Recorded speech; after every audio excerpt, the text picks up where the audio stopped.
classes are supposed to make our life easier, right? And so let's look at how that might actually happen in an example. And we'll use an example from last time where we made the ball bouncing around the screen, okay? And so let's say we want to make a ball bouncing around the screen, but instead of one ball, we want to make two balls bouncing around the screen. Okay, so how do we do that? Well, let's see. For ball one, I need a center X and center Y.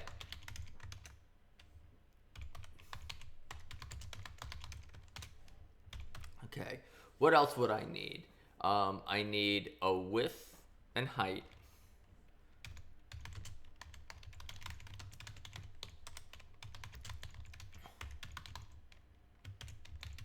And since it's ball one, I should make these all ones, right? Because we're gonna have a two, right? We're gonna have two balls floating around. And then I'm going to make a velocity, right? Because it has to move. So we were doing this velocity x1 and in velocity y1. Oh god, okay. Now we've gotta do stuff for ball two. And you might be getting to think, wait, so I'm just gonna copy this and put it down here. It seems a little silly, right? We're like copying code and putting it in, but let's go with it. Let's go with it. Okay, so like that. All right, I think I have this going on. So now I think I'm ready for void setup. Okay, setup size, I don't know, 500 by 600. That's our jam these days. And now we have to initialize all of these. Great. So I'm just gonna clean this up a bit. Give me a second. And you could be programming this too on your own as we go through it. You know how to do it with one ball. You can just do it with two balls. It'll be very similar. In fact, you can take your one ball program and make it a multiple ball program pretty easily just by adding another ball. Okay. So now we want to start this thing in the center maybe.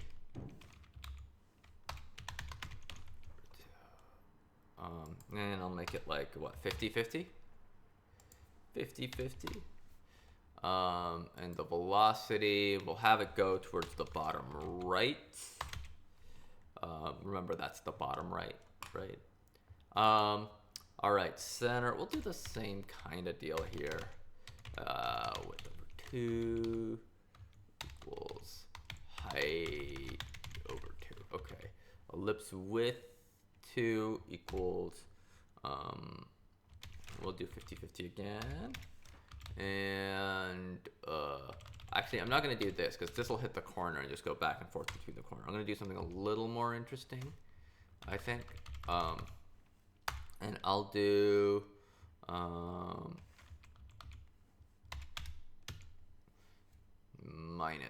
So they'll be going like this.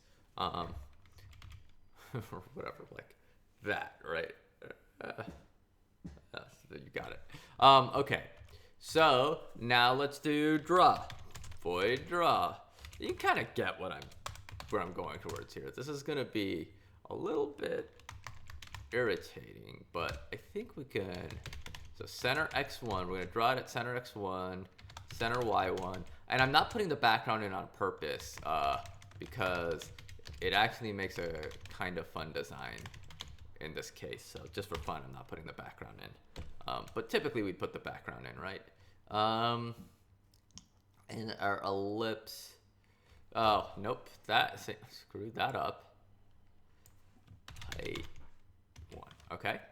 And now let's do the same with the other ellipse, but it's all gonna be 2, so we can take this and do it, and we could say ellipse center 2, center y 2, ellipse width 2, and ellipse height 2. All right. Okay, I think that's right. All right, so those things will go, and then we got to update, right? So let's update the velocities. So update velocities for ball 1 and ball 2. This will be us drawing ball 1 and ball 2, right? Update velocities for ball 1 and ball 2. And remember, we're updating it by saying center x1 equals center x1, the previous value of center x1 plus the current value of the velocity. Okay? And we play this game with center y1 equals center y1 plus the current value of the velocity in the y direction. Okay.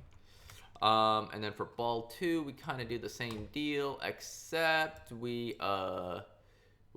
something. Yeah, we put a 2 here, right? Everything's the same except for the 2. All right. Good, I guess.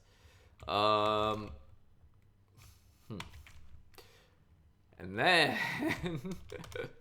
we're going to write the branching statement, conditional, for the ball to bounce, right?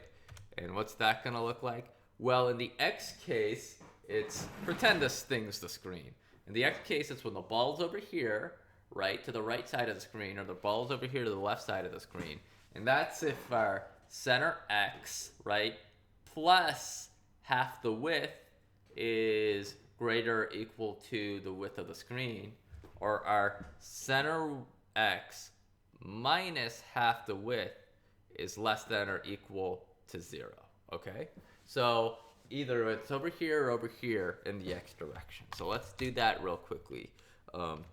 Center X1, right, plus the width of ellipse width over 2, 1 over 2, geez, is greater than width. Okay. Or, and remember, that's the or, so we can do it in one space by saying or center x1 minus ellipse width 1 over 2 is less than 0. Okay, and if those two are the case, flip velocity x1, velocity x1 times -1. Okay. And now we've got to do it with y, right? So if we're up here, that's the center y minus the ellipse width, or ellipse height over 2, right, is less than 0. And down here it's center y plus the ellipse height over 2 is greater than height, right? So we can say something like if center y1 plus ellipse height 1 over 2 is greater than height, or center y1 minus ellipse height over 2 is less than 0. I think that's right. We'll find out soon enough. We will flip this thing. It doesn't like what I wrote here. Did I misspell height or something? Ellipse height 1 over 2. Ellipse height 1 over 2, right? We're gonna flip this thing. Oh my god. Velocity y1 equals velocity y1 times -1. Alright, here we go.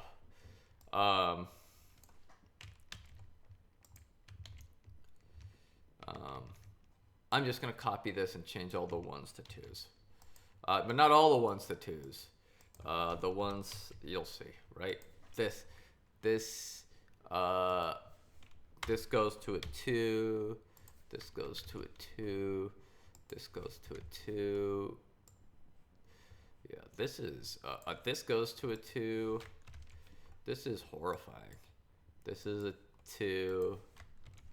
This is a 2. This is a 2. This is well, you guessed it, a 2. This one, on the other hand, is also a 2. But this one is a 2. All right, we're going through. I think this is right, but we're not sure it's right. But I think this is right. So let's see. Let's see if it works. Right? That's the one thing we'll do to figure it out. All right, and this is the cool design I was talking about. What?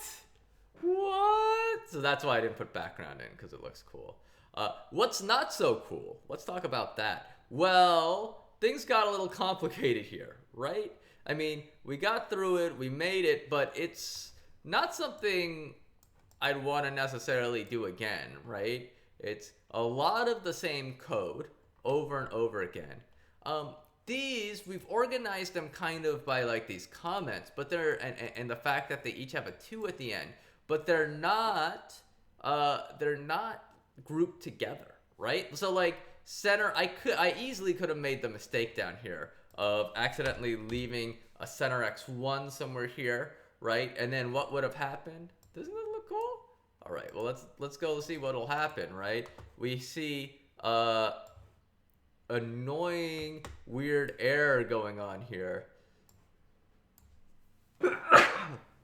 Oh my god. Did I not save it? I might have not saved it. Hold on. If I check center, oh, they're symmetrical, so it doesn't matter. But